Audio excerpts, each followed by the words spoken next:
In the mountains of Lebanon, beneath the ruins of a Roman temple, lies a mystery that has outlasted the empire that built it.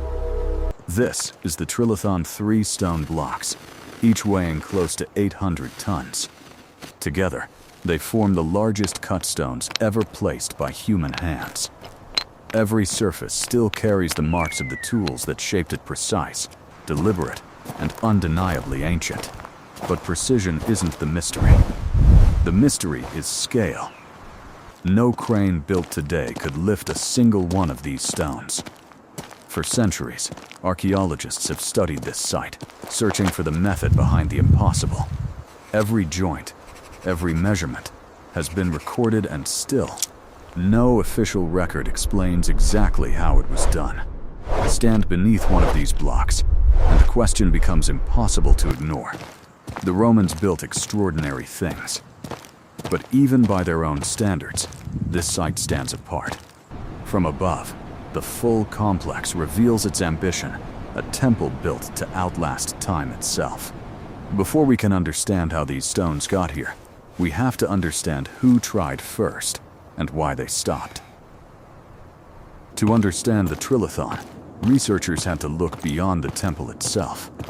The first clues weren't in the walls, they were in the records. Survey after survey measured every joint, every seam, searching for evidence of how the stones were placed. But the real answer waited less than a kilometer away, in a quarry cut directly into the hillside. There, researchers found something the temple itself could never show them: a fourth stone, larger than any of the 3 already in place, still half buried in the bedrock. It was never finished, never moved, abandoned exactly where it was cut. Every tool mark on its surface tells part of the story: the precision, the effort, the sheer scale of what the builders attempted. And yet, at some point, the work simply stopped. No explanation, no record of why. Just a stone the size of a building, left behind in the dirt, a question written directly into the rock.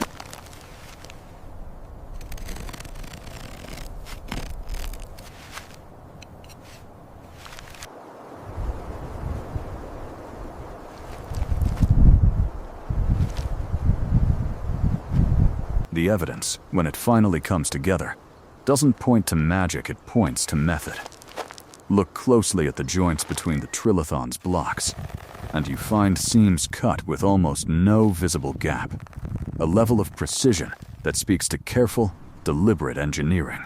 Near the quarry, researchers have identified shallow channels cut into the bedrock, likely the footprint of a ramp structure built from packed earth and timber. Nearby, small rectangular sockets suggest points where wooden levers could have been braced against the stone. Fragments of preserved timber, discovered close to the site, hint at rollers or sledges strong enough to bear an extraordinary load.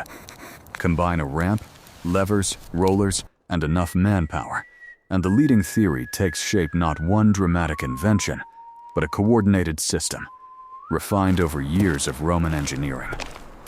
It's a theory that accounts for the physics.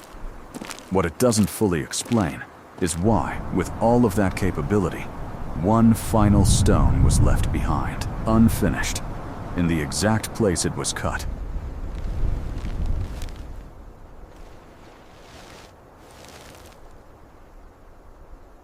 Here is where the story changes. The 3 stones already sitting in the temple wall are staggering enough, each close to 800 tons. But the stone still lying in the quarry is larger than all of them. Measured carefully, it's estimated to weigh over 1,000 tons, making it, by a wide margin, the single largest cut stone ever attempted by human hands anywhere in the ancient world. And it was never moved at all. Walk its length, and the tool marks are unmistakable, steady, confident, exactly like the ones on the finished blocks in the temple. Until, abruptly, they stop, mid-groove. No sign of damage, no sign of failure, just a stop. Whatever system moved the first 3 stones, ramps, levers, rollers, manpower, it seems to have reached its absolute limit here. This one stone may be the clearest evidence we have of exactly how far Roman engineering could go, and the precise moment it couldn't go any further.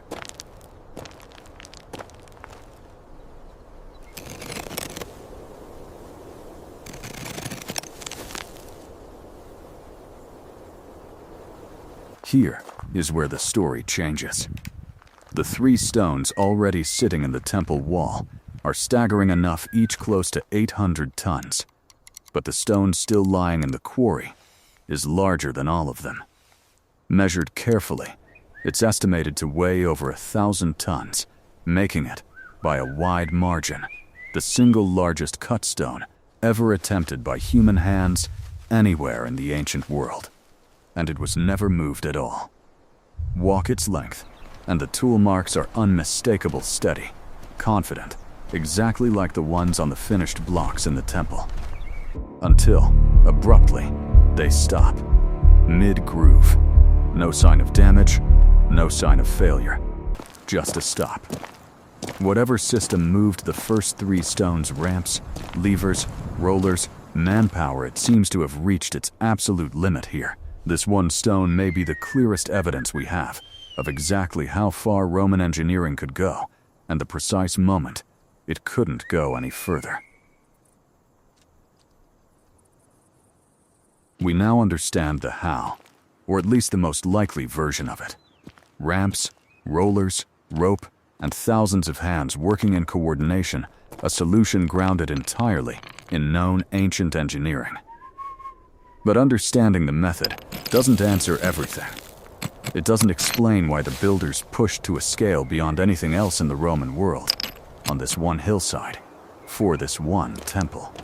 It doesn't explain why the 4th stone, larger than the rest, was abandoned mid-cut, with no record of what went wrong or what changed. The 3 stones that made it into the wall have stood for nearly 2,000 years, asking a question that engineering can answer, while the one left behind in the quarry asks a different question entirely, one that may never have an answer at all. The file is closed. The mystery remains.